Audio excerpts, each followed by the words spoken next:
గుంటూరు పశ్చిమ నియోజకవర్గం 23వ division నగరంపాలెంలో drugs గంజాయి వంటి మాదక ద్రవ్యాలపై అవగాహన సదస్సు నిర్వహించారు.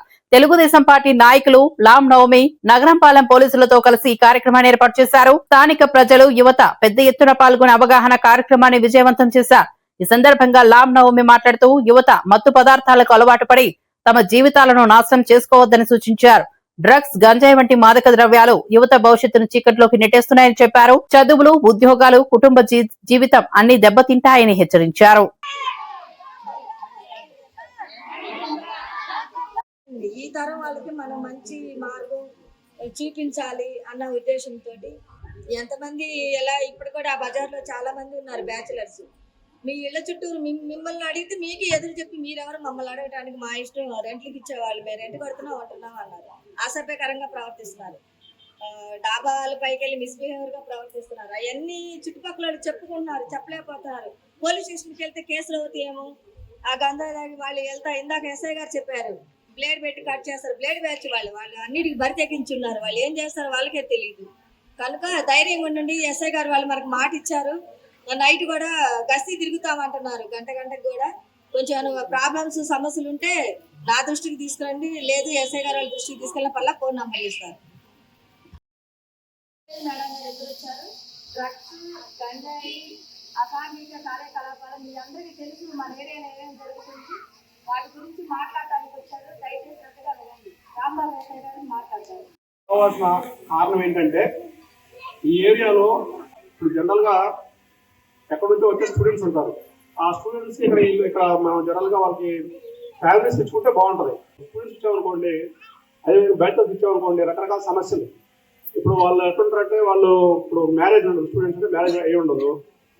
ఇంట్లో ఉండే మళ్ళీ అక్కడ ఉండి ఆడపిల్లలకి ఎరగడాలు, తర్వాత వాళ్ళు డ్రగ్స్ తీసుకోవడాలు, ఈ సమస్యలన్నీ ఉంటాయి. ఎవరైనా ఇప్పుడు చదువుకునే స్టూడెంట్స్ ఒక హాస్టల్స్ ఉంటాయి, అది వేరే విషయం. మన ఇళ్ళకి వచ్చినప్పుడు ఫస్ట్ ప్రయారిటీ భార్యాభర్తల పిల్లలు ఉంటే వాళ్ళకి ఇచ్చుకుంటే చాలా బెస్ట్.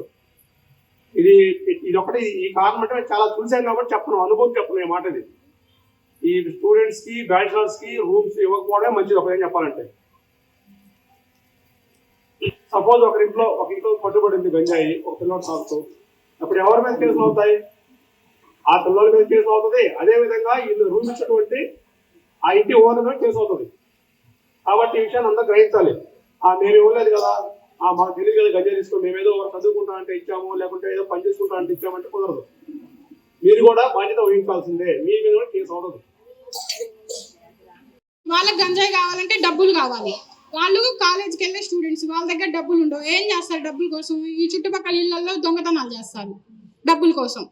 చైన్ స్నాచింగ్ చేయటము, అవి అమ్ముకుంటారు. అమ్ముకుంటే డబ్బులు వస్తే ఆ డబ్బులతో గంజాయి తాగి వాళ్ళు ఎంజాయ్ చేస్తారు.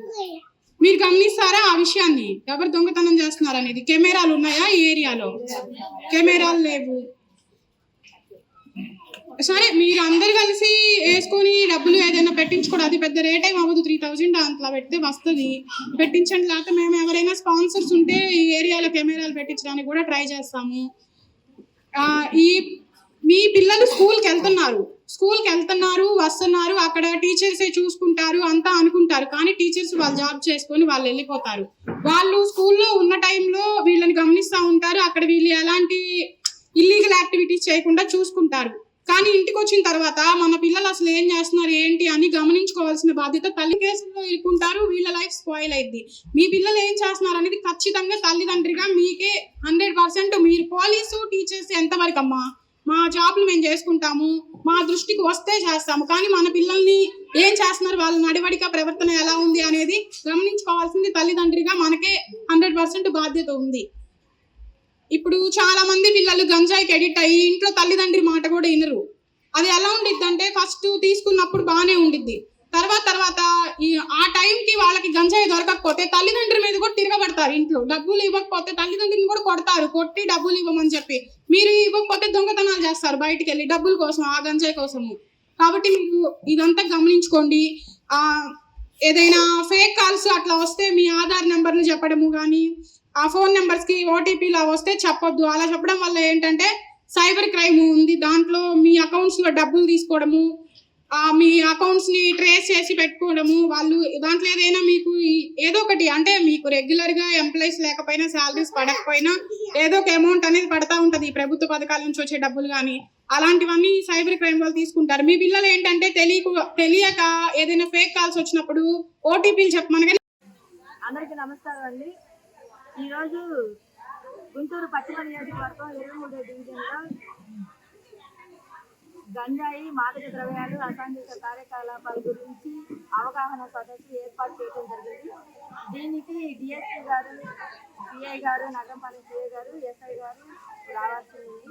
కానీ ఎమ్మెల్యే మేడం గారు కూడా రావాలి, గల్లా మాధవి గారు. కానీ కొన్ని కారణాల వల్ల బిజీగా ఉంది, రాలేకపోయారు.